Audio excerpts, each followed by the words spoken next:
You never know from year to year, right? I mean, it's That's just true. whatever the kids do, will there be candy ready for them? Sometimes the weather just doesn't seem to cooperate as much Well, as it does other years, and that has a big deal with the turnout sometimes. that does indeed. I have been to a few Halloween parties with costumes that I created either for myself or my children, and we had to wear coats, and that's not any fun. I Too remember rainy. a couple rainy ones that were. Yeah, too rainy, too cold, too something or another. But It's kind of it like is, July the 4th when it's raining. It yeah, has a tendency to something dampen the about spirits that. a bit Yeah, on the. something about that. I today when you take a look at SuperTalk.tv, you'll be seeing some pretty interesting plants, I believe. One of them is my version or my plant, the lemon lime philodendron that we talked about last week with one of our texters. And we also talked, I believe, last week about bird's nest fern with brown tips, and so I have a photo of that too. And just, this, that, and the other thing. Oh, I'm sorry. My volume came on. I'm sorry. I don't know how to turn it off. I'm so sorry. Things happen. And I don't know where anybody is. But oh, this is horrible. I don't know where the volume is. We'll get rid of this echo in just a minute.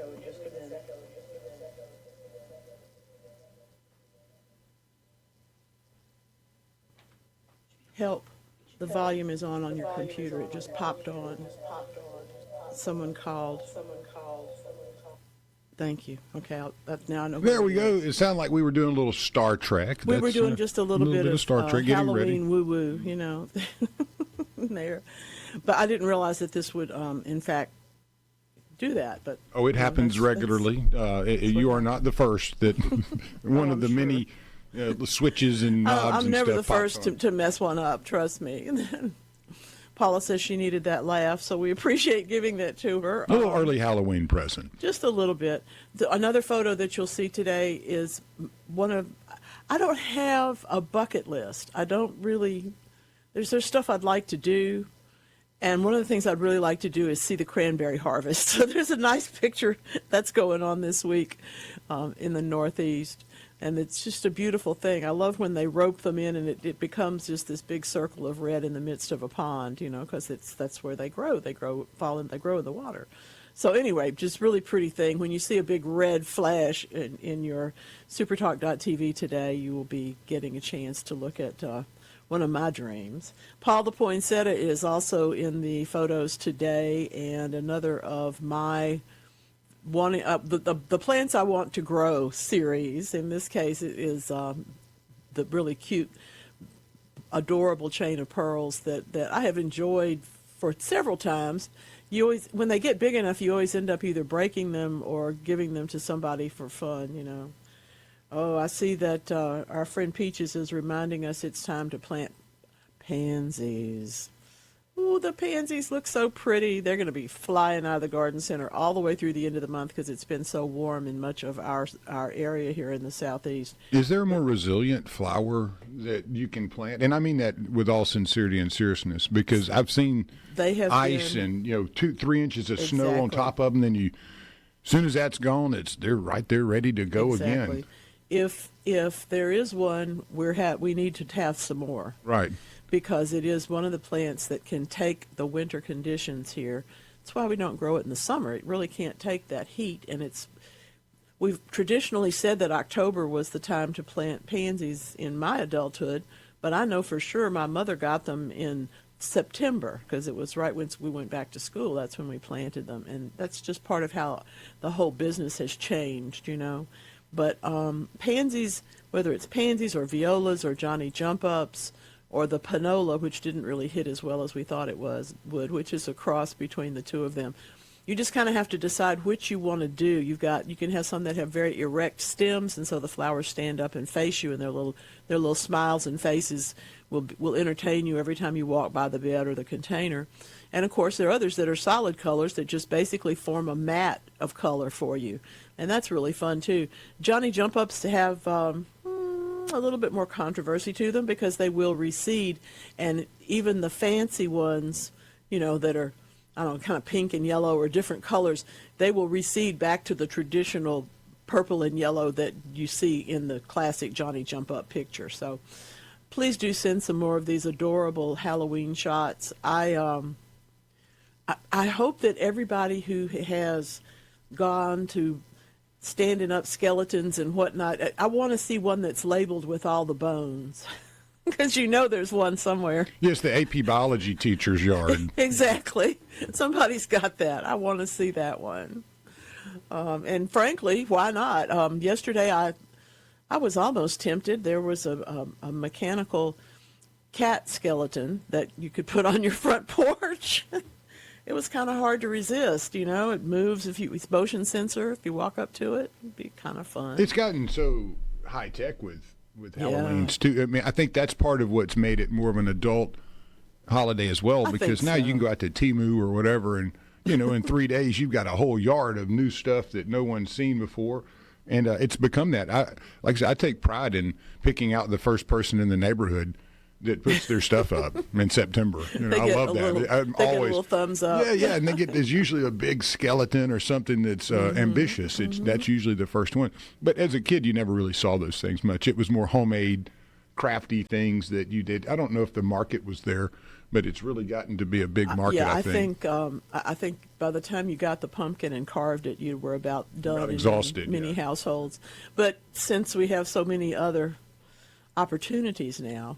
I really do hope that either I don't know, I hope one of those people, probably Wes Anderson's, getting just a little bit of money every time somebody dresses up one of those skeletons in a suit from Jack, because they all look so funny, but they look exactly the same, and I do like that. But it's Oh, thank you, Larry, for asking. Yes, indeed, Garden Mama does still have her subscription newsletter thing. And if you will send me your email address, I'll send you one. It's time to renew for the next year. Luckily, the returns and the renewals are coming in. And we're even getting a few of these. I always offer this deal that you buy yours, you renew yours or buy one. You can also buy the second one for half price as a gift for somebody. So it's a really good deal to hear from me every Friday. Lance will tell you that sometimes they come early, sometimes they come late, but they always show up. Yeah, they'll be there. Don't you worry. Don't you worry. I'm good for about 50 weeks a year. So it depends on when the holidays fall as to how many in a row I have to do. Sort of, I always like to not miss. I don't want you to think that I'm not aware of what day it is. So one year, for example, the newsletter was to hit on Christmas, so I did send it on Christmas Eve. I thought that was a little bit better. Thank you, Larry. I'll get that to you today, and that's really sweet of you. Thank you very, very much. Paula's got a lot going on this morning. I'm happy. Paula's always he's getting got a it for lot his going on. mama. Yay! Merry Christmas to your mama. By the way, speaking of that Senecio string of pearls plant, when you see this, I stole this one, and that's why I left on the Fancy Plants Club. I don't follow them. I don't know them. I can't tell you anything about them. But this photograph of a little girl dressed in a flower pot with big green ornaments dripping off like the string of pearls would do is one of my very favorites. I'm ready to see every kind of plant now, and I'm happy to tell you that I do know how to make that flower pot. That fits on the child. It's not actually made out of. Oh, that's a flower pot. Okay, I really didn't notice that she had a flower pot as the. Well, and someone said they obviously have to be real limes. I said if they're real limes, it would be too heavy. These are plastic ornaments. If you had limes that big, they would knock this child over. Yeah, that'd be like a 40-pound sack on that exactly. poor thing. But that is one of those fun things, though. I've made costumes out of slip covers and drapes and all sorts of things. That's part of why I think it's become more adult-ish in Halloween time, because we do like to create stuff and dance and dress up and run around in clothes we wouldn't wear most of the time. So I think that's part of the joy of it. But some of this other stuff is a little bit whacked out. I hate to think of a child not being able to go get candy from a house because everybody there went to some party somewhere else. That would be sad. I don't know what's going on in your particular part of the world, but my goodness, Tupelo gum is one of my very, very favorite plants, and this is the prettiest one I have ever seen. Pam in Sardis, this is just gorgeous. I love, one of the things that there's always something that sets a trend. There's a tree, every tree has something going on, and in this case, of course, this is our last one. We know when black gum leaves out in the springtime, the winter is over.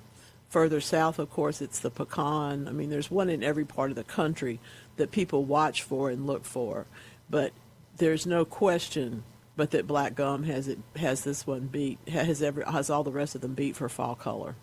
It's a big tree. You got to have some space for it. You may see it sold as Tupelo. That's another reason that we like it, of course. But this particular one is just gorgeous. Thank you, Pam. Need to see that. Needed to see that today. Well, I'm, oh my goodness. Paula, does Paula have like Noah's Ark in her backyard? I mean, here's another sweet, adorable animal. Oh my goodness, look at that face. Yeah, I guess you do probably do have to take her to work with you because she's so tiny. That's really sweet. Really, really very sweet. One of the things that's going on in the world this week is I felt like there's some stories that are kind of Halloween-esque, except that they're real. And when we try and figure out how we're going to, when you look at a place that no one's ever been, and you're trying to figure out how to conserve it, how to understand what it is, you might want to remember this particular story. There is, strangely enough, in New Guinea, there are areas that have barely been explored. We know this because every couple of years somebody will publish something to tell us about it. This particular one is a Czech researcher who has achieved a very first time photos, video, and was there long enough to take some data on this. This name is one of those things that you just have to love, Lance. This is so great. Subalpine woolly rat. Okay, I bet one of my cats would love that. I imagine new so. New hunting. I imagine so. This is a creature that we have only known from museum specimens, and that's the only reason why they could recognize it is because they've seen it. But the biodiversity there is just incredible, and that's why they keep looking to see what else is there. And this particular researcher has now gotten international props for finding this critter. There are just incredible, important ways to get with indigenous peoples and translate their knowledge into languages that we can speak and can read and can understand, such as video. And that's really what this is all about. But for us to call it lost is hilarious because obviously the people who live there knew it was there the whole time. But the Papua Mountains are one of those places, if you're trying to figure out where to go do your PhD research in ecology or conservation or something, you might want to consider Papua. It's a beautiful place from the pictures. Obviously, I've not been there. And this is something that the research is going to be going on for a long time because there's so much to see. Yep, that's absolutely true. Good point. If you've got a beautiful Tupelo gum, I hope you got some hives around it, some honeybee boxes, because that is a delicious, delicious nectar for them. Beautiful, wonderful idea. I have been looking at some things about going through some writing that I did a while back and working on what do I think about things? Where did I get these ideas? And I've realized that most of my last 20 years or so ideas have come from y'all. Anything I've done or tried to do, like Paul the Poinsettia, how long can you keep one? Well, I don't know. Let's see. So that's sort of how that's been. And I appreciate knowing all of that. I have, at times in my life, had several part-time jobs at one time. I've had some full-time jobs too, but I've had several part-time jobs at one time, and I always find that that's more interesting for gardening. You meet more people, you learn more folks' points of view about things, and you do have a chance to absorb them and take them into your own. I don't know if I have any secrets, but I do know that my sister told me a long time ago, when we were kids, if you hurt yourself, you banged your knee, they gave you a cookie. If you got straight A's, they gave you a cake. It was all about sugar love. And I get that same sort of thing from the garden. When things are going well, the world is my oyster, and I want to go out and play with my plants. Things are not going so well, though, just that routine, that continuous day-to-day, go out, put your hands in something, do something, as they say, get out in the sun or get out and put your hands in the dirt, something that involves gardening, something that involves a little bit of horticulture, gives you the chance to really renew yourself in ways that many things do not allow for. So that's my advice for today, if I have any. That and something I read this week from Mark Twain, which I did not know. I thought I had read most of his really famous quotes, but he said that the only safe and sure way to destroy an enemy is to make him your friend.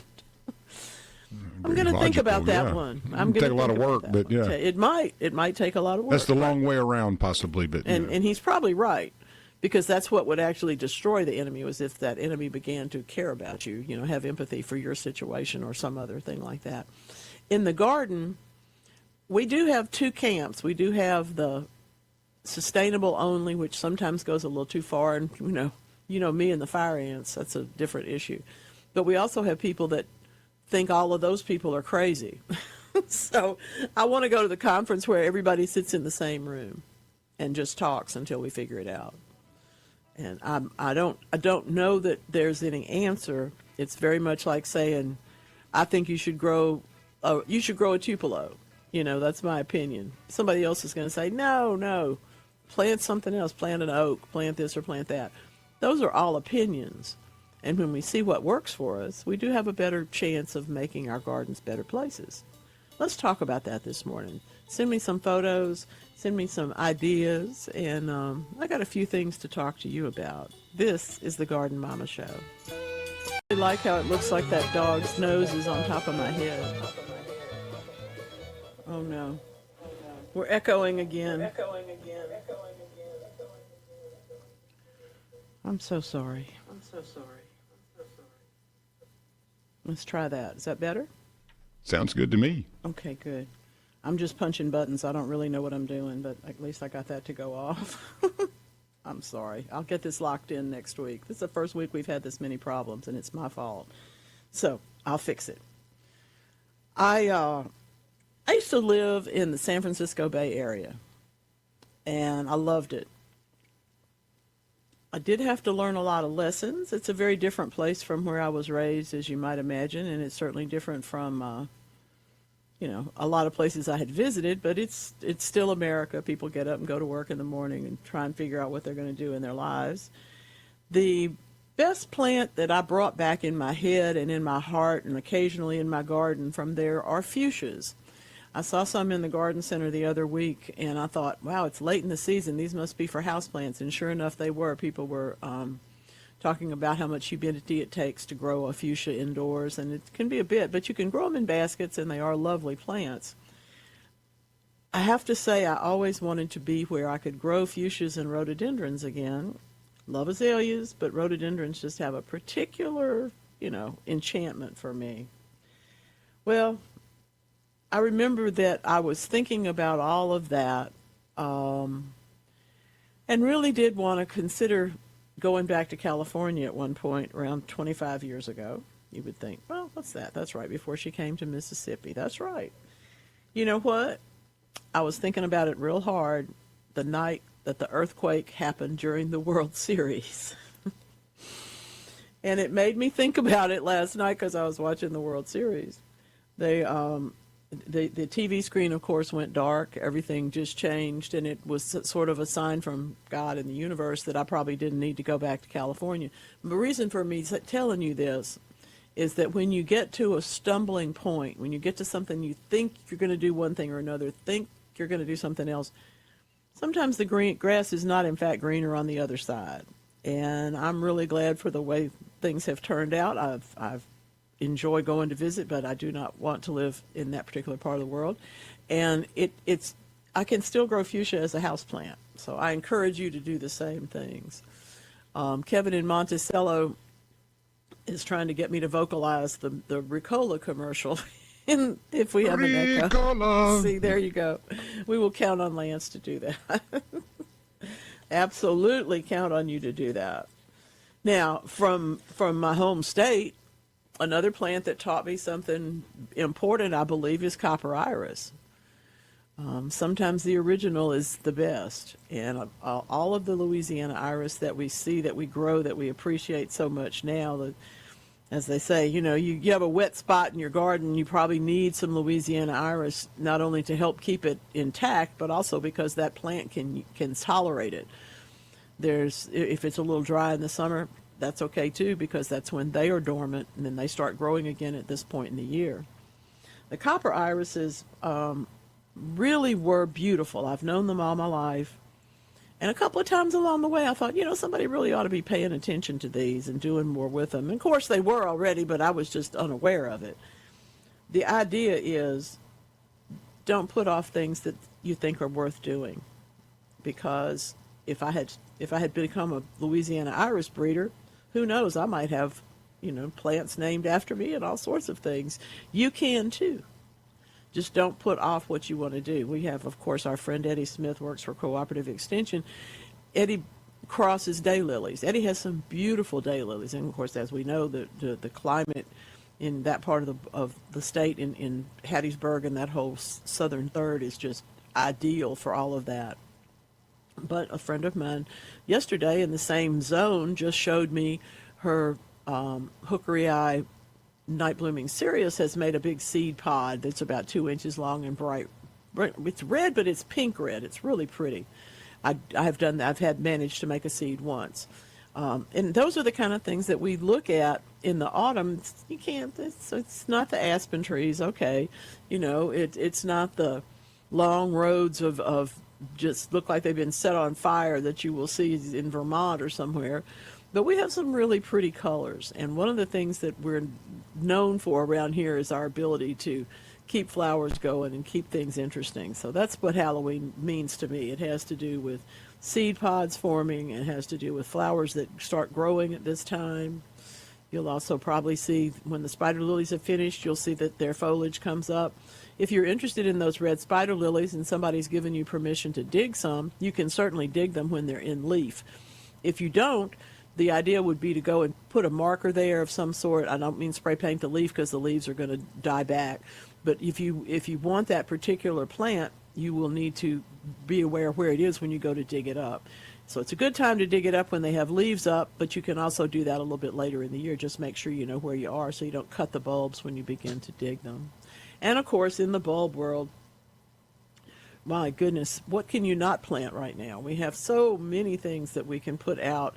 The tulips are still in the refrigerator for me, but if you put yours in early, you might be ready to plant tulips. I'm not quite there yet, but in terms of ranunculus and anemones and, of course, daffodils, grape hyacinths, there's just so many. Amaryllis bulbs are even starting to be here and there. I saw a group of really, really beautiful, great big softball-sized crinum bulbs I think it was Southern Bulbs. I'm not going to try to tell you who to order them from because I don't really know. But the idea reminded me that that's another thing. Sometimes we dig up that clump in the summer and put the bulb aside, and when we go back and look later, we realize, oh my goodness, it's sprouted. Well, sure enough, and that's a good indicator to you to get it into the ground. When we go to plant crinums in the Deep South, we do have to remember that we don't want to plant things more than twice as deep as they are tall. So, for example, if your crinum bulb is as big as a softball, that rule would tell you to dig 2 softballs deep. You don't want to go quite that deep, especially if it has already sprouted, because that means you're going to have soil to support that sprout, but you don't want to suppress it.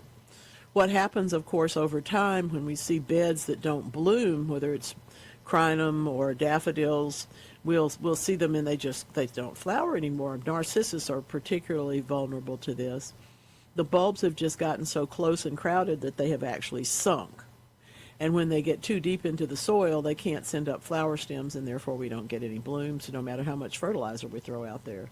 So it's worth considering whether you need to do something about them. We think about doing that after flowering time, but I saw somebody's notes the other day on their list to dig up and replant. Not dig up and store, not dig up and give away, but dig up and replant a couple of clumps because they seemed as though they had sunk. These were just plain old daffodils. In fact, she calls them jonquils. So, I don't know where this oxalis that you're looking at supertalk.tv comes from, the purple one. It's a beautiful one. I think it might be at Peach's house, but it is in bloom now, and that's another thing that begins blooming at the end of summer and into fall, and depending on where you are, it may continue right on up to Halloween, as this one has done. It's a pretty little plant. It's not one that we think of, if you're going to plant a ground cover or a low-growing plant, you might plant hecora, which is about the same size, or you might plant a juga bugle flower, which is a little bit lower profile. But we really ought to stick in a few of these purple, beautiful, beautiful purple. They you call them shamrocks if you want to. That's fine. But they are lovely, and they do a really beautiful job of just having a little pop of interest. When they go into bloom, the flowers are lighter purple, and that's real sweet. That's a nice thing. Yes, you can grow them in containers. I have one in a container with a camellia. I like them better out in a bed. They can get bigger, and they can spread around a little bit. You may or may not be aware that abelia is another plant that blooms in the fall. It's been blooming all summer, particularly the big ones, the Edward Gouchers, but now we've got another opportunity to look at some of the other varieties as they come in. I think of them as the fall equivalent of Japanese spireas.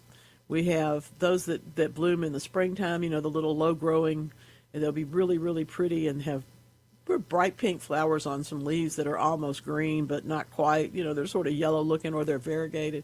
Those are lovely. That group of plants is a really beautiful thing. And the abelias sometimes bloom in the spring, like Mardi Gras and some of the other ones of that group. But they're really going at it now, and it's a great time for that, to understand that while they are not technically evergreen everywhere, they do tend to put on new leaves as the old leaves are coming off. So they make a nice addition to your shrub collection. One of the things that we talk about all the time in this world is stress. And I don't know. I don't think we do anything without stress. I think, we've learned last week that sloths actually are like they are because they had to get over the stress of their predators. In order to do that, they took on an almost paralyzing stillness. Most of us can't do that. So science has helped us. Penn State is reporting this week. We are getting some information from a great thing. I love this. I wish I had been part of this study. They studied almost 2,000 people for 10 years. This is the National Study of Daily Experience. Isn't that wild? Wow, it sounds either very boring or it could be very exciting. Well, I think if you're the researcher, I would imagine it's pretty interesting because you get to find out what all these people are up to. Like, what socks did I wear yesterday? Exactly. For 8 consecutive days, the participants reported any kind of stressors that came upon them in the previous 24 hours. And whether or not they resolved it by the end of the day. Okay, so this could be... I found my keys. Yes, okay. And it can also be arguments, or it can be avoiding arguments. It can be too much stress at home, not enough stress at home sometimes. But I love network stress, this notion of the stressors that are not coming from necessarily internally, and they're not happening to you, but they're happening all around you, and so you feel them. Now, the amount that you feel, the sensing of all of this will vary with the circumstances, but your ability to deal with it is what they're finding out really does depend on your mood. So the things that we do on a routine basis, one of the pieces that, any helper, therapist type person will tell you, counselor will tell you, is that if you can put order into the disorder that you feel, you will take benefit from that. And that's really the basic of horticulture therapy as a discipline, is that plants don't argue with you. Plants will grow if you do what they need done for them, and you will feel better when you do that. So that hour or 30 minutes or simple walk through the garden that you do each day is one of the things that can help you deal with the stressors that come on later. You don't believe me? Try this test. Write it down. Write down the stressors at the end of the day and whether or not they felt better. And if you gardened that day, if you went out and fiddled with your plants, if you went out and got in the sun or in the shade or whatever and did some things. This is an absolute proven discipline, and this particular study is one that will build on it. We know that everybody and everything is stress, and I don't really think we can possibly do as well as we do as human beings if we're not a little bit stressed. They call that creative tension. Yeah, or like cramming for a test. That's some creative tension. Exactly. You need to be challenged. Exactly. You got to be challenged. I mean, if it's all simple, then really, where are you? Where are we going? We have to have something that gets us up and gets us going, and sometimes that is stress. I know right now, I can tell you, there are people thinking, okay, should I buy more candy? I bought the Halloween candy and I ate it already. Should I buy? I've already done that. Yeah. See, everybody's done that already. That's the other adult thing.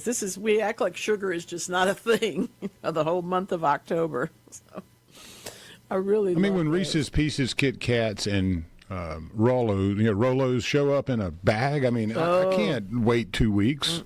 No. Weeks to give it. I have a feeling they're riding on the front seat of your truck. No, they're all gone. Yeah, they never made it out the door.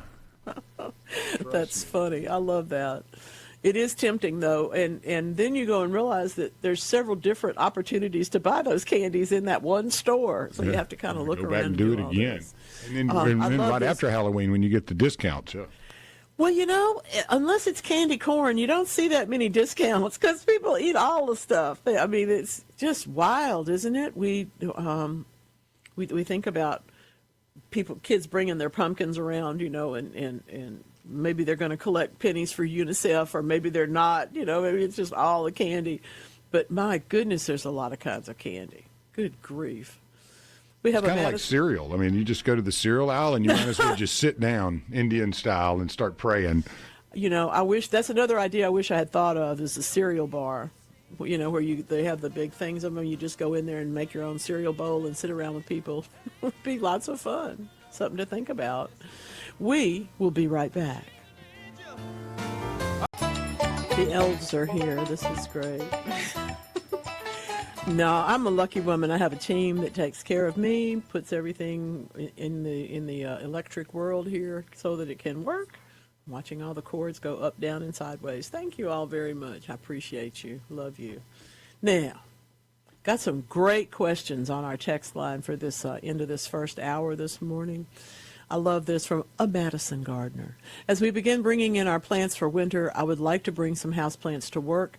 However, my office doesn't have a window. Any suggestions into what will thrive over the weekend in the dark would be appreciated. Thank you for all the info on what to plant now. Enjoy your show every week. Thank you very much. These are great questions. You are most gracious. Halloween, maybe a Venus flytrap? That's a very tough one. I would suggest that you look at Venus flytrap. Even needs a little bit of sunlight, so I'm going to suggest snake plants.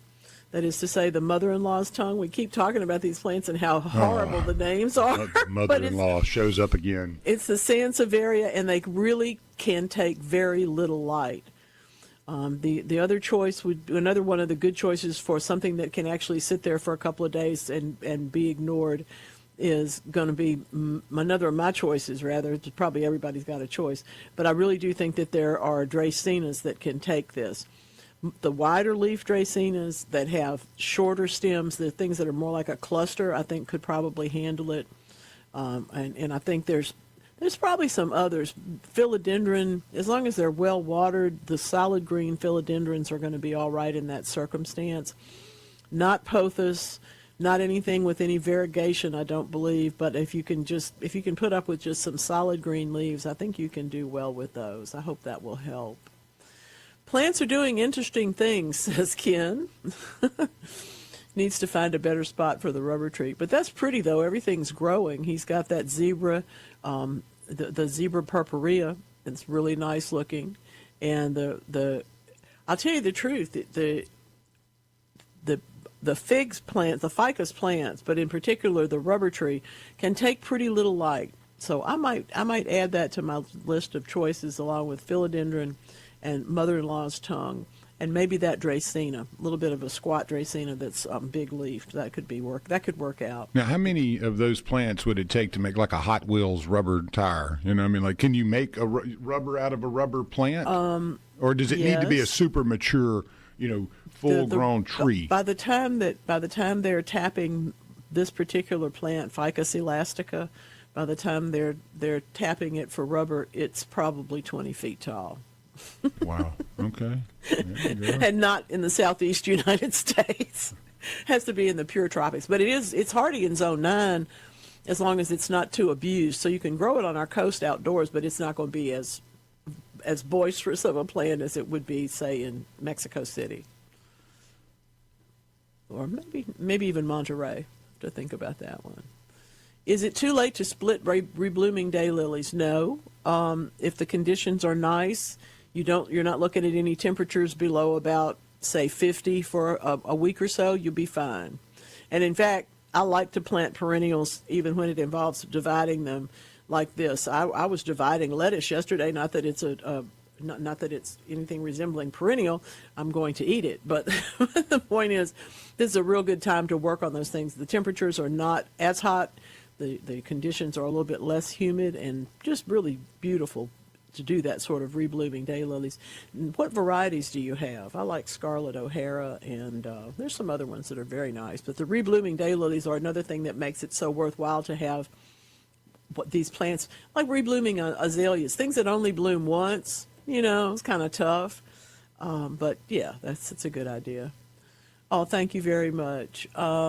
This is just beautiful.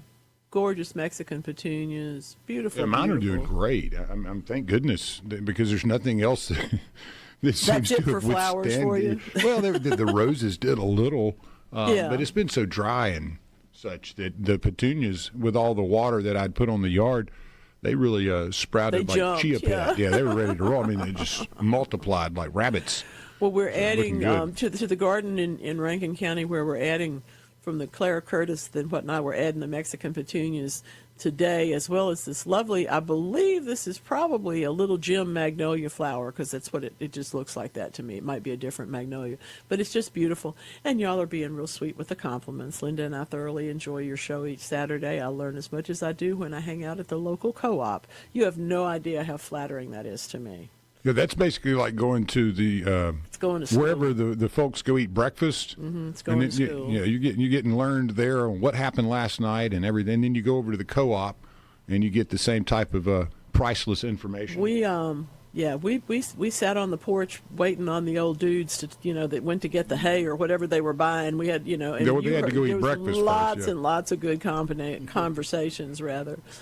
JB says, and I do agree, a lamp with a timer would help in the office, but your office might not let you do that. Yeah, that's what I was going to say. I have we could grow clanchos. We could grow lots of things in there if we could have a little bit of light, but it's probably not allowed. So, which is I have a low light lamp in mine on pretty much all the time, but I don't have any plants in there. But it's and no one opens your door, so they don't know. Yeah. We all have a little bit of a lamp light. It's just low wattage, but I mean, if something like that were permitted, maybe that would be your solution. I don't know. Mm-hmm. I'm actually as concerned about the conditions in that dark, depending on how low they have the thermostat set. But that's a different piece of the issue. Oh, Jackie didn't catch my answer about the daylilies. Yes, go ahead and divide those reblooming daylilies now, but do plant them. I've told the story about someone giving me some divisions, and I found them 2 months later in the basket. It's like, don't do that. Don't do what I do. Do what I say, and that is dig them, divide them, and replant them. That's great. They'll have time to get started. If it's going to be below 50 degrees, I probably would not do that. There's few perennials that I would divide if it was much colder than that. But if it's 50s and 60s at night, I think you're in great shape for digging and dividing the perennials, as well as for planting bulbs. All those things go well at this time of year. No question about that. Looking at Ken's rubber tree makes me think about the other piece of that puzzle, which is, why would you want to grow that thing every time you break a leaf off it? It has all that ooey gooey stuff. Well, that's the rubber. That's the latex. That's what I was saying. Can you make Hot Wheels? What we're looking for. Can you make like Hot Wheel cars, tires? We can't, but okay. If we have a big enough one, yeah, we could. Well, is the process very difficult in extracting the rubber from the tree and then turning it into? I think it's more like maple syrup than it is like tongue. If you're taking tongue oil, you're taking the whole business. Okay. But if you're doing maple syrup, you're basically tapping the tree. It, right? Because that up in Canada, they got those spikes in there that just have the hole in it and it taps it and. Yep. That time of year, at least that's what I've seen. And I've always been curious about the rubber tree. Was it something that took a while to grow, and then you had to chop it down to make the rubber, or is it tapped? Different things, different ways. Okay. But the development, of course, of synthetic rubber was one of the things that actually saved a lot of plants. Right. But it devastated us in Mississippi because we had tongue oil trees. We had we had a lot going on, and we didn't necessarily get to keep doing that. Something else that's happening at this time of year, I have seen a few, and I don't know that we had anything to do with it, but there are people out there carving turnips. We talked about the whole business that was the original thing that my ancestors carved because that's what they had, but then when the pumpkins came to Europe and then came back again, we took up pumpkin carving. I need somebody to tell me about rutabagas. I want to know if we can carve funny hats. What can we do? Do we do those things? Yeah, do we have to eat them, in other words? Yeah. Exactly. That's my problem, is that I don't want to do that. Oh, that's wonderful. Yes, she has several sansevieras that need to be repotted, so they'll be headed for the office, and my boss will be jealous. Good. Hey, now, we got to step away. If you are losing us, be sure you go to the stream, download the app. There is football, and we love it, but we're still here, too. This is the Garden Mama Show. With a lot more. Well, even if you're invited and you choose not to go, and then you're upset at the noise, that's one of those. It's like, just go. Just go. There have been a couple of times that the people who complained have gotten invited into the party. Yeah, so, I don't think you have a right to complain if you've been invited. I can understand if you've been shunned. And it's like 2 a.m. and they're playing Metallica out there. Thing altogether. That's entirely different. Gloria asks, this is great. We're on this topic today. Gloria from Clinton, is it too late to transplant daylilies and irises? Well, no, it's not. I'm in favor of doing perennials, moving perennials from one place to another, and also purchasing new ones and planting them, as well as dividing the ones that you have or that you have acquired from somebody else. Those famous divisions that you find in the back of your car. That does happen. Rolling around? Well, it does happen. And the reason we like some plants is just because they're so tough. They can take that, and we go right on. So, yes, as long as the temperatures at night are not consistently below 50, you can have a night or two. But if we're dropping further, you're going to want to protect them. If you do, you can still dig and divide. You're in, I don't know, North Tennessee someplace or headed up further. You can certainly do that, but you will need to provide a little bit more cover for them in the form of mulch, and you'll want to be more careful about watering them because you don't want anything to happen to them, and you don't want them to dehydrate or not be able to root. So that whole business of root stimulator or anything else, I'm in favor of worm compost tea myself, and there's plenty of products like that, but something that is intended just to grow the roots is a real advantage when it comes to perennials and transplanting and moving them around. When you transplant a perennial, of course, you have to have some of the top. You have to have some of the crown. That's that part in the middle where the leaves come out and the roots come out both, but there is a center part. That's what makes it a perennial. And you got to have some of all of that in order for it to be able to be really successful. Doesn't have to be much, but it's got to be some. That's fun. Ken, you're just into all sorts of stuff today. He's got his Christmas cactus getting going. And yes, it's a little bit flat. You've got too much sun and probably too much wind on them.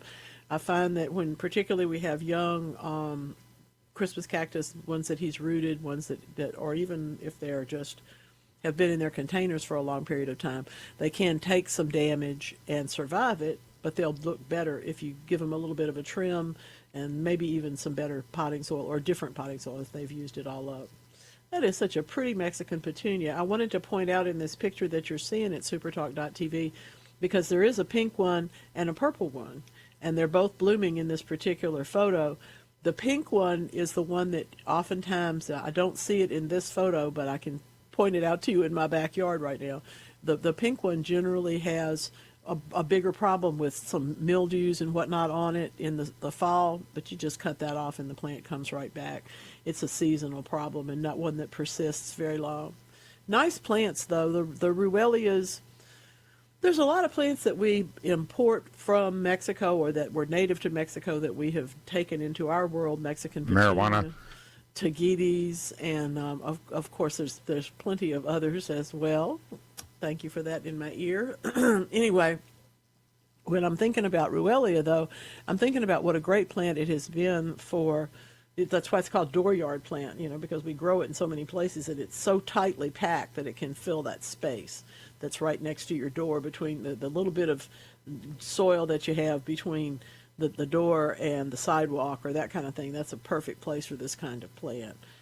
Coral bean is another plant that people are seeing at this time of year that they may not have appreciated before, that is also a Central American import, so to speak. No, they're just nice plants, ones that are fun to work with.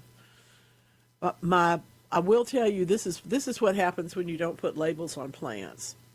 So I had two really nice Christmas cactus, and you may recall that I've been proud of them. I've showed pictures of them for several years now, but one of them really overgrew its pot to the point where it actually was cracked on the side, so I had to take it apart, and when I took it out of the container, it split in half.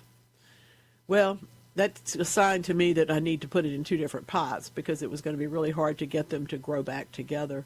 And as a result, I now have three. Well, I can't remember which one it is that got divided, so I can't tell you if I'm going to have two of one and one of the other, which way that's going to go.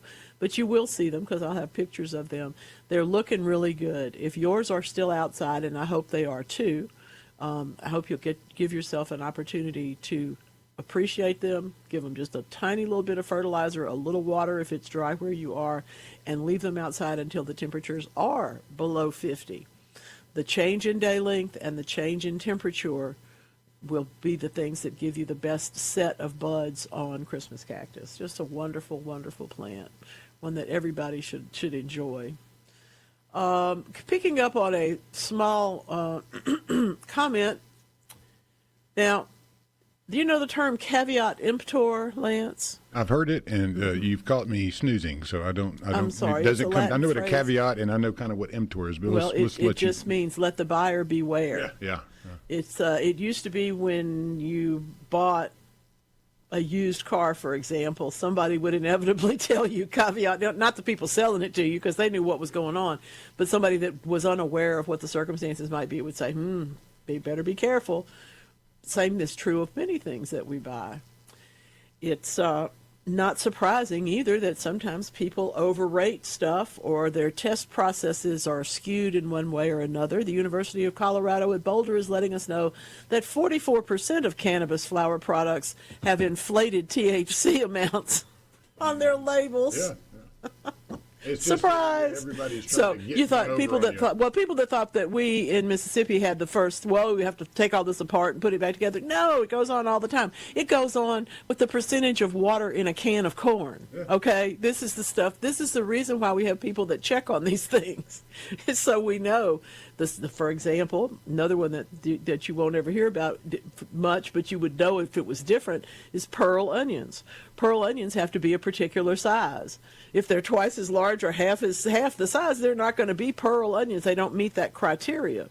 So this is another thing where we have to, in order for the consumer to trust anything, we have to have measuring systems. And that's frankly what we've got here. So caveat emptor, it's very important. Buyer beware. Mm-hmm. And yeah, and it's Latin. It's not like we invented this yesterday, okay? This is We've been worrying about this forever. Somebody was dealing with this problem back a while ago.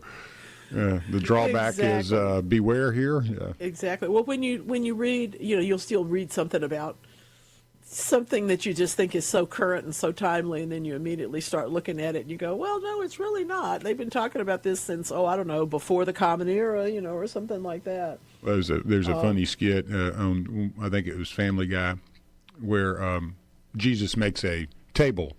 And he goes away for a while, obviously, and comes back, and the buyer of the table's like, hey, man, this table wasn't very good. It fell apart on me the next day, and Jesus is like, hey, caveat emptor, basically. Caveat emptor. Not bad. That's it. Yeah, so. And that's how we learn things. We learn, caveat emptor.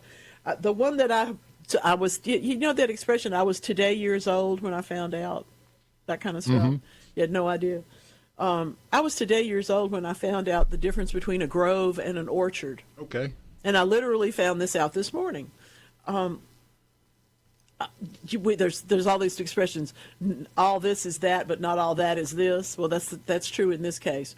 When we talk about orchards, we're talking about intentionally planted trees or shrubs. That's what I was thinking. Whatever. An orchard would be fruit. With road or intentional, right? Yes, but I mean, it doesn't have to be fruit. But generally speaking, it's put out intentionally as an orchard. So if we have a grove.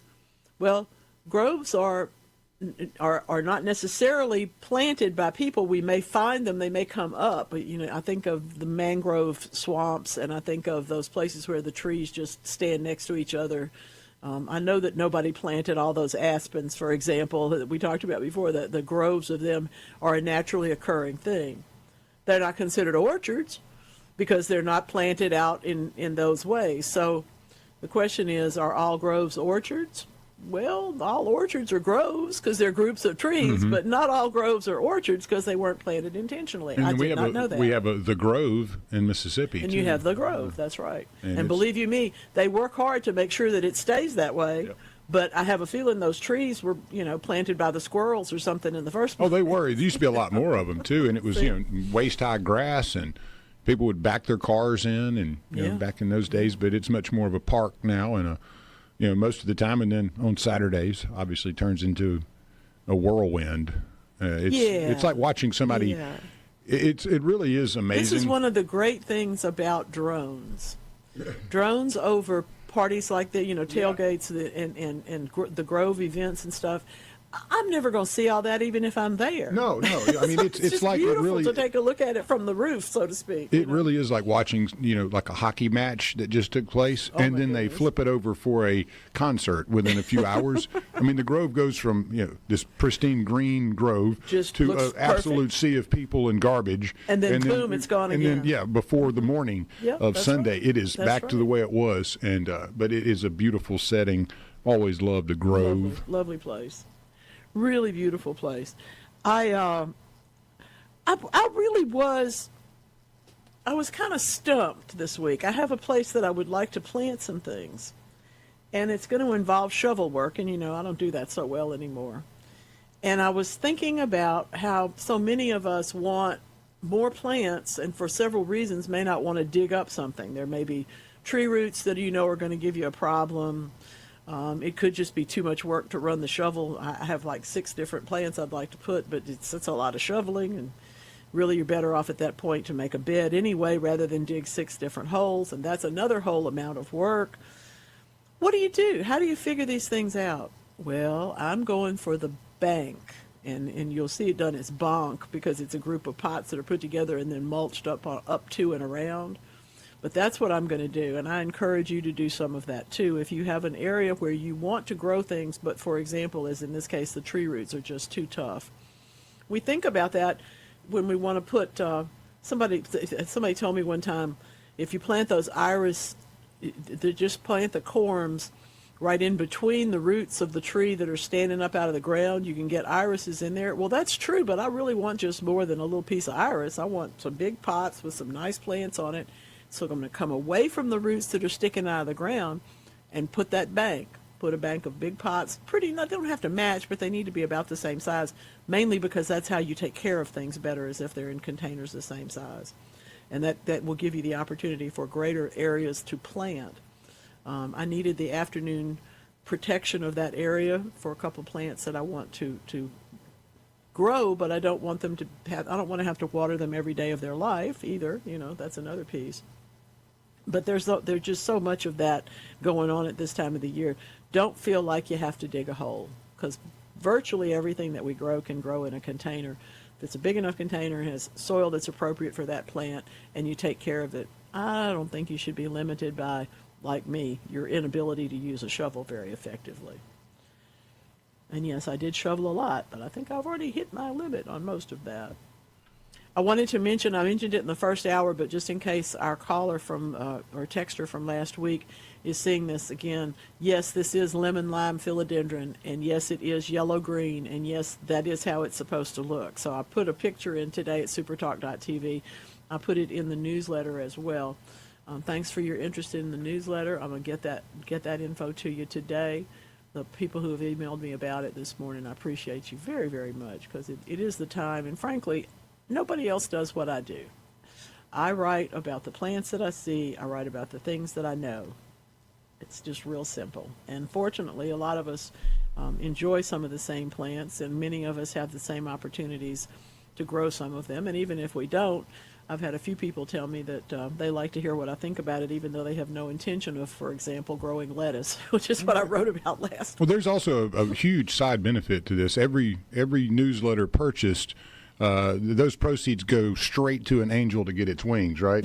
Yes, of course. Yes, that's how. Yeah. And seriously, don't forget to mention the coffee, man. Come on, that stuff's delicious. I had the worst coffee ever this morning, and it came from. I'm so sorry. It was. I'm out of your coffee. So see this. This is my. Aren't you lucky? You'll see me tomorrow. I hope you're bringing coffee. Yeah. This I don't mean it bad against Starbucks. This is Bambi. This is my Bambi cup. My children didn't get to watch Bambi because it scared me to death when I was a child. Did you watch Old Yeller? Barely. That was a rough one. It was a rough one. You get to the end of Bambi, it's like, what? Exactly. You can't deal. I can't deal with that. Yeah. I mean, seriously, like Old Yeller's the same way. It's like, what? No, I can't do this. Don't do this.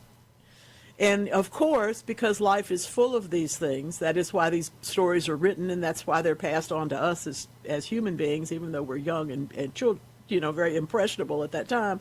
We have the opportunity to learn some things that we don't have to experience ourselves. That's a whole lot about what I'm trying to do here. I don't want you to have to figure out that if you go and dig something up, for example, you want to move those daylilies and it's been real dry where you are, water the area first. If nobody tells you that, you'll go out there with a shovel or a pitchfork, and first of all, it'll probably hurt your back or your knees. You make sparks. Or something. You may make sparks, and you're certainly going to damage the roots of the plant. So altogether, water first if you're going to do those things. And I don't think I learned that. I think I got that from someone else.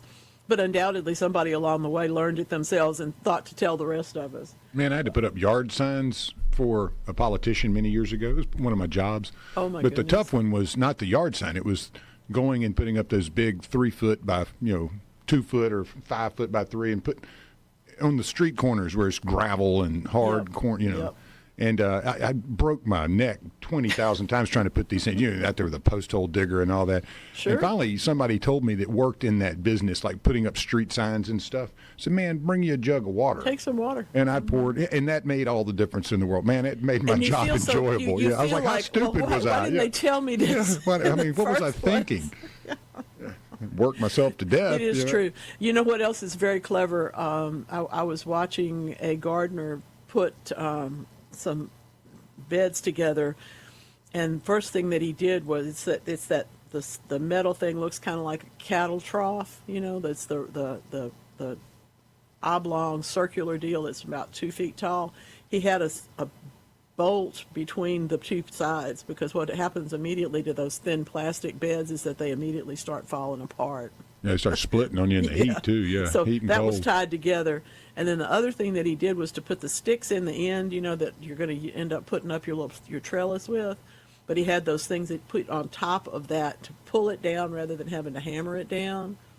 Made me feel like I could actually do that. You just exactly. It's much faster, much cleverer. The right tool for the job, my friends. Yeah, that's kind of the moral of the story, right? Make it easy on yourself. All of them today have a moral, and that's the ones. So, I'm going to drink a little bit of coffee and remind myself to put some there to take for you. We're going to step away for just a moment, but we'll be right back. We've got your texts. We've got some advice that I'd like to pass along to you. And we got to find out about Lance's ryegrass. Stick around. This is the Garden Mama Show. Ah, yes. I have a question for you, Lance. See. And you don't know I'm going to ask it. Good. Huerta? Not Merta, but Huerta? Huerta. Is that trees or groves or something Huerta, in Spanish? Juerta? Huerta. Okay, that's what I was curious there. Let's see. My pronunciations are not that great. Let's see. That's a vegetable garden. That's what I was thinking. Some type of garden, yeah. It's another one of those word things that sticks in your head. And for me, learning Spanish as a kid was just so joyful. I still think that verde is a better name for green. You know, there's a lot of things that I like. But Huerta was the whole business about the vegetable garden. Is where I learned where horticulture comes from. They both come from the same Latin root of hortus. Huerta and hortus are the same thing. They're just pronounced in different ways, and they mean the plants. That's why horticulture is about, it's the culture of plants. It could mean a vegetable garden or, like a grove or an orchard or produce farm, it's something that grove like that. Thing. It's that whole grove and orchard thing. Yeah, multiple So it's just a meanings. wonderful word, and when I thought about it, I thought, I need to make sure I'm on the right one, but I thought that was the right word. I always enjoy French, but I'm better at Spanish. It's easier. It's definitely easier to speak Spanish than French. French has got so many EAUs and hidden stuff in there. This is silence. This is no offense to my Cajun French friends. They're more quick to correct you. My friends who speak Spanish first are more likely to help you. Their nose isn't very brown. I mean, it's not where their brow normally is. Cajun are more likely to just correct you and move on. It's I'm sorry. I remember when I was down there, there's a famous general named Huerta. I thought that might be who you were talking about at first, but his family must have grown produce. I'm trying to remember the guy's full name, but I remember him being a kind of a big deal. Oh, thank you on the text line from our Madison gardener. Best piece of advice this week: the perfect no-digging solution for planting under trees. And there are those who would say I'm lazy, but I'm not. Especially if you don't want there's some soils we would like to have plants in that we just can't deal with, and that's the gray one. I also very appreciate your athletic viability comment. We all hope that's all true. And by the way, we got backyard Bambis coming in. Look at that. Oh yeah, they're beautiful. How gorgeous! It's the rise really helped bring them out, and at the same time, I've thrown out 300-400 pounds worth of corn and strawberry meal for them. Ooh, boy, those deer love that stuff. So if you're wanting a me too, a basic petting zoo in your backyard, go get some good corn and talk ryegrass, corn. Ryegrass and some corn, man. This same pair of just beautiful grazers is, and I'm bad. I go back and look at your text. I might be looking for your name, but in this particular case, I'm thrilled to find out that you've been red fishing at Golden Meadow, and those fish are beautiful. So appreciate that. Thank that very, very much. Thank you for sending that. We need to see that kind of stuff. The real world is such a beautiful, beautiful place. We really are. Really do have. We're lucky people. We live on Earth. We're very, very lucky. I don't know about you, but when you find stuff and you think, I think I know what this is. Maybe I need to find out. I found some orchid pots. They're clay pots that have been crafted with side ventilation, and they're intended for orchid bark and growing orchids. And it reminded me of a story that I read about deadwood decomposing fungi that happen. We understand that if you've ever seen the white mycelium, for example, you pick the mulch up and there's white threads going through it. That's mycelium. That's a very good thing. You may or may not want it there, but it's a very, very good thing. But the deadwood decomposing fungi, of course, do have nutrients in them. And in some cases, like in nature, particularly this is a Kobe University study. I'm guessing that the work was done in Japan because it doesn't say otherwise. There are orchids do produce seeds. It's like so many things. Do you have enough time? Because it's going to be many years before they actually become plants. But maybe not as much as we thought. Now that we understand that these tiny little dust-like particles can be nutritionally sustained in decaying wood. Well, how cool is that? So now we understand a little bit better, I think, the reason for having those, having all of that really kind of tough bark. You see orchid mix, and a lot of times it has maybe just about a tenth of some kind of peat or ground up something, but it's mostly hard bark. That's the whole idea, is that not only will they decompose, but they will also hold the roots and keep them from rotting, but as they would do in some other kind of soil. So this is very, very cool. This discovery does tell them about a carbon pathway in forest ecosystems, because this happens out in the wild. There are, in fact, fully fungus-dependent orchid species. They can't sprout without this action. And so that is part of the understanding of orchids that we think of as being so, I don't know, I think of them mostly as being very haughty. Finicky, right? And in fact, they are. It turns out they got to have specifics. Studying orchid germination in nature is really tough because, first of all, you're going to miss it. You can't, it's out in the woods. But on the other hand, understanding how it can be put into the process of growing them is perfect work for a university. So my hat's off to them. That's great. Kobe University, that's fun. Ah, yes. Yeah, that was the one I saw before. The young person and the fish that I'm now starving. I wasn't even hungry until you sent that, but thank you. They're just beautiful. Yeah, that's a load of them. Just gorgeous. Why do we like redfish? Well, we like redfish, I think, in part, not only are they a delicious fish, but they also are a seasonal thing. And for those of us who grew up only eating watermelons when they came out the field in the summer, watermelons were equally precious. Now we import them from around the world. So if you just really want some watermelon in December, you can probably get it even if you're in, I don't know, Nashville.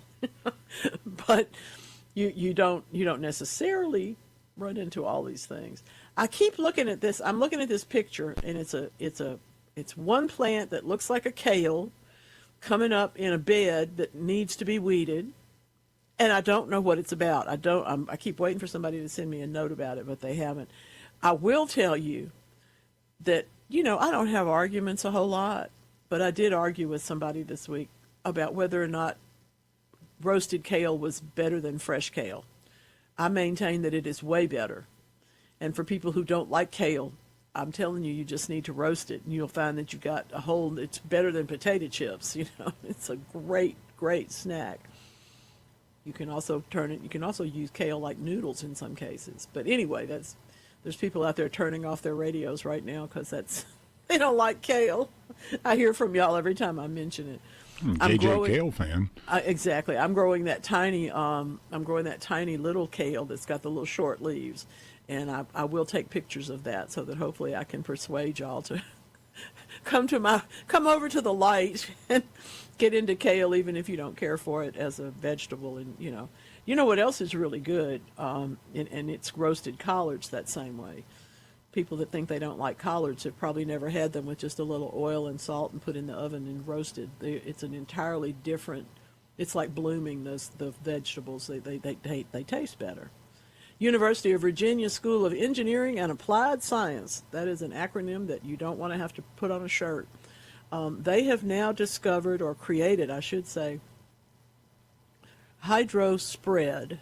It is a breakthrough fabrication method. In other words, how we make things, how we used to have to stamp things out, or we would have to craft them and put them together. This is a different one. This is the 3D printing world, but it's a little bit bigger even than that, in that we can make devices that are not tiny, that can be tested, which is part of the problem with some things, of course.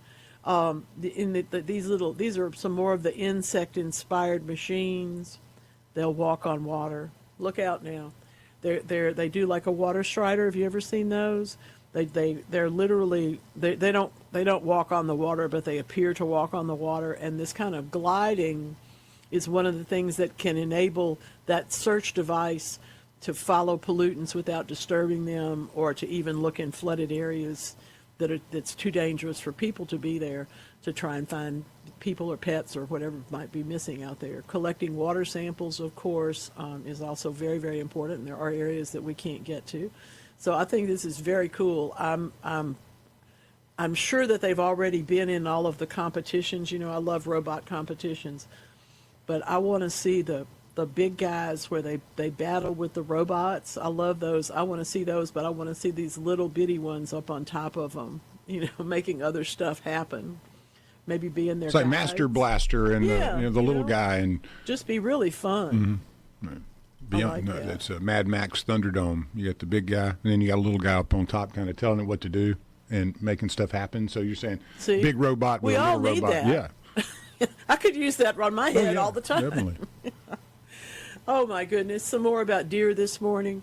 In the middle of Madison, a doe birthed twins in my backyard. Watching them grow up has been fun. However, their appetite for my plants has not been appreciated. I'm telling you, got to create some bait. I hope you didn't have any hostas. Yeah, get some bait. I promise you, the best way to keep your garden whole. What do you feed your deer? Yeah, go get bags of corn, I'm telling you, and put it and pull it away from in areas where you want them to go.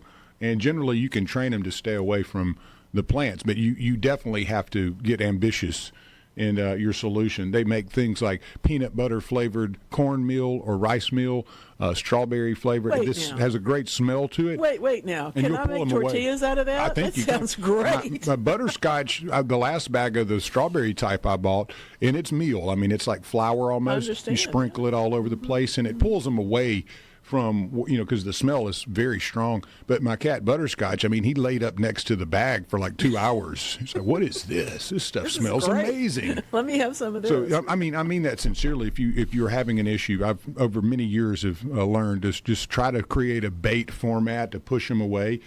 And if you're really wanting them to a certain area, get the flavored, the very pungent smell, and that'll pull them. And then over time, hopefully, you can kind of keep them where you want them. But it takes a little effort.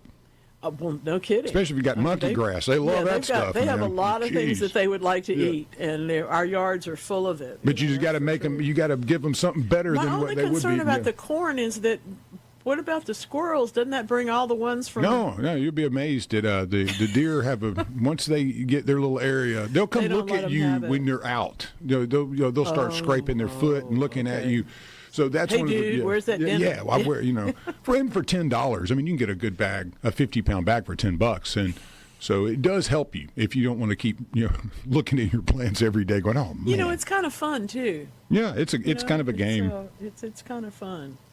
We used to feed away from the horse barns in my childhood for that same reason, because we wanted to see them, but we didn't want them to get into the barn and eat the sweet feed, which was a lot more than $10. Yeah, a lot more expensive stuff there. I've got the high dollar rye in the yard, and then back behind the fence I planted much more inexpensive and longer strand for them specifically, and also I've been baiting them with the corn and such, and they've gotten pretty predictable. And but they were jumping into the backyard at times, and so yeah, I think I've kind of pushed them back a little bit, but again, they're almost like a petting zoo at this point. And the ryegrass is still intact. It is. The heat and the dryness, it really put a zap on it a little bit, but I believe this weekend, with the rain, it'll help it. And then I learned mowing it as well. You want to make sure it's really, really good and dry.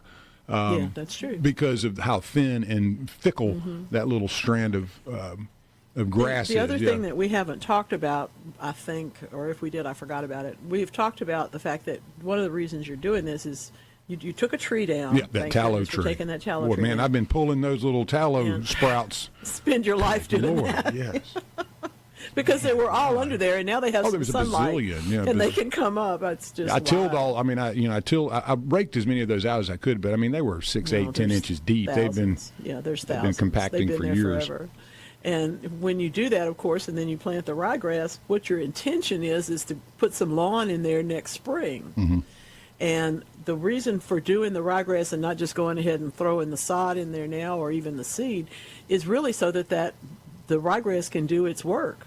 It's going to be able to push in, get its roots established, and that in turn breaks up the soil so that when you go to put in your lawn next spring, you've already got some of the prep work done for you.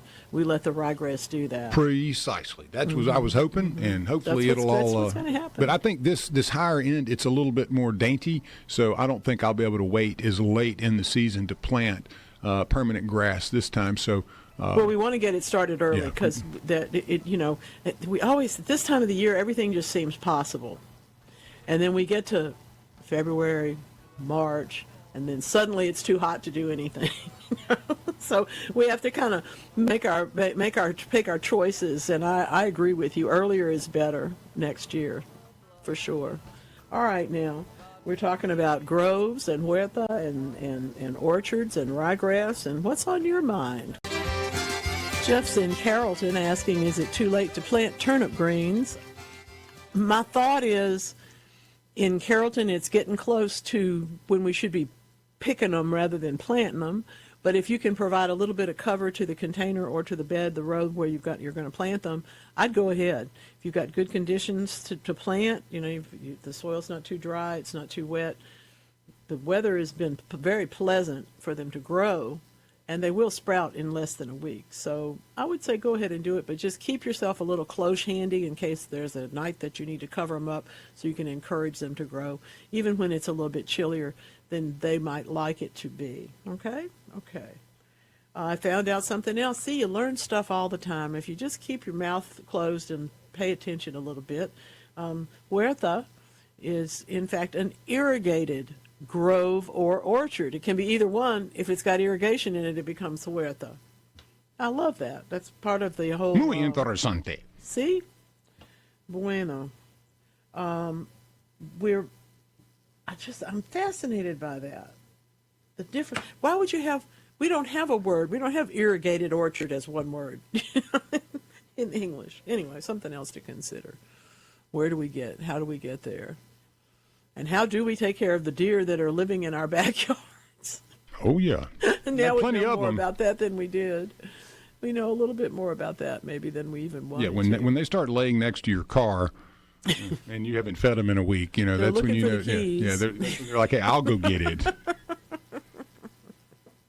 Something else today that I thought was pretty funny, these silly this day of observance and that day of observance and all that sort of stuff. I think this might be the best one. Today is National Food Day. Now, well, that's pretty generic, huh? Pretty generic, and in fact, it is all about. Ironic that it happens on this particular date, but it's about making food available where it is not, and those kind of efforts. Big picture things. But it's also National Bologna Day, which makes me wonder if bologna is considered a food or if it has to be mortadella. I like bologna. I like bologna. I like Spam. I like Vienna weenies and hot dogs. They're all the same thing. What about Jamaican jerk? That's also National Jamaican Jerk. Oh, I'm in, yeah. You're buying the little packets at the dollar store. Well, I'll just go. Yeah, I'm not good at that. I can go to one of these places that sells it. I'm good at buying. It's a wonderful set of flavorings. If you've never had jerk seasoning on anything, chicken or pork or beef or whatever you like to eat, you should try it because it's a spicy, but it's a different kind of spice. It's not hot necessarily. I mean, it can be. If it has habanero in it, obviously it's going to be a little hotter than if it doesn't.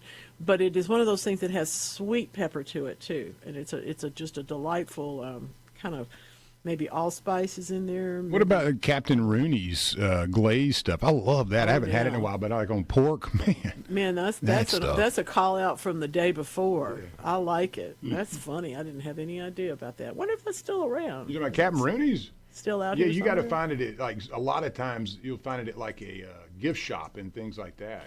See, there you go. That's where I found it. They've elevated their profile. Yeah, definitely. I mean, it's like, hey, give this as a specialty gift instead of a glaze. Somebody might like this. The bottle is even cool. That's funny. I like that though. It is not Rutabaga Day, and I still haven't found anybody that will carve them. There's got to be something to do with them.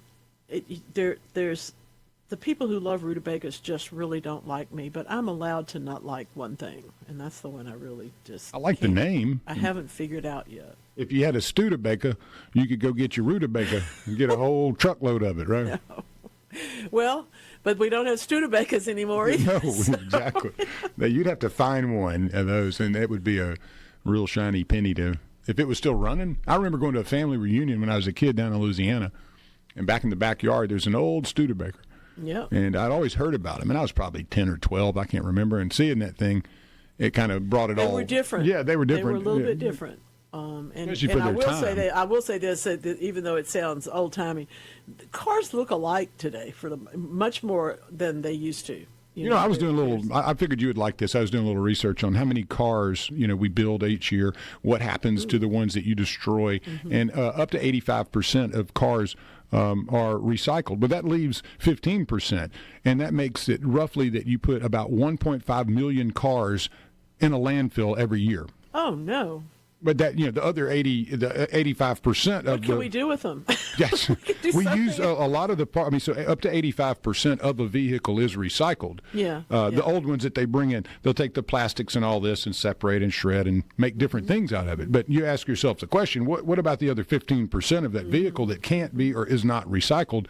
That comes out to about 1.5 million whole cars every year that go into a landfill, if you just do the basic math on it. Now, of course, they're not dumping whole cars in landfills, but it's the concept of, we make about 10.5 million cars a year, and so 85%. Yeah. Wow, that's great. So, and that tries to replace those that are being, not necessarily abandoned, but are not worth anything anymore as they go to the scrapyard. But it was one of those things I was thinking, wow, that's a lot of cars to be putting into the earth, I'm sure there's a lot of money made off landfills, but it was just one of those things you would hope that we could find a way to use all of it at some point. Well, and you're always hoping that there is some other application, but 15% is not bad. No, I mean, I was surprised. Of it, I was extremely surprised that we used up to 85%. Yeah. Yeah. What is the 15% that they're having a hard time with? What's the composition of that? Do we want to go to that landfill, or is it dangerous? I don't know. What's going on there? Jeff says, my dad and sister incorporated rutabagas into the New Year's Day meal. Stewed rutabagas, black-eyed peas, and hog giles. I hate rutabagas. Thank you, Jeff. Hog jowl part I'm in on, yeah. I'm going for the black-eyed peas myself. It's just funny how we have things that bother us, that we don't like the taste of. There was an older gentleman that would come in, and he would bounce around different places in Oxford, and he kind of had a little hook where he'd put a beer on his head and walk around with it, and he was kind of a local icon. But we let him use Wait, on his head? Yeah, he would set a Budweiser on his head and walk around, and it would sit there perfectly, and people were like, "Oh, how you do that?" And he was probably in his 60s or so. But it was a very local icon. I'm sure he's still around. But we let him use the executive kitchen to come in and boil hog jowl. If you've never seen boiled hog jowl. I can't say that I've ever seen that. I'd never seen boiled. I've seen them in a jar on the counter. And he didn't have a whole lot of teeth, so that's the way he had to cook it, was boiled. And one night he says, "Hey, man, y'all come over and taste this." And I'll tell you something, that was delicious. But watching it being cooked you don't want to watch it. Eating it was one thing. But boiling meat, it was just like kind of a scene from, what was it, Apocalypse Now? They had all this meat lined up, and then they boiled it, as the saucier was talking. It's kind of like my mindset when I saw it. Oh, goodness, what is this? Well, and I always feel like that kind of stuff is, that's why I don't want to see the inside of a pressure cooker. I don't really want to know what's going on. You don't want to know how the in sausage there. is made. You just enjoy eating it. Julia Child said you never want to see how it's made. Yeah, that was kind of my point. That was not what I needed to see before I ate it. But I bet you liked it. No, it was delicious. I wish I'd have seen it after I ate it, though. Like, oh, that's how it came. The curiosity rather than... Yeah.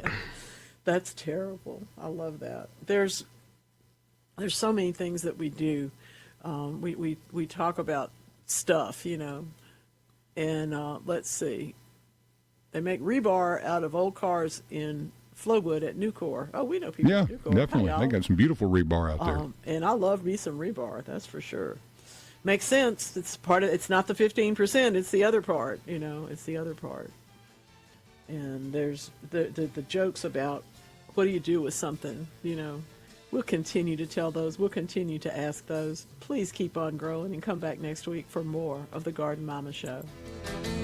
The Garden Mama Show is a production of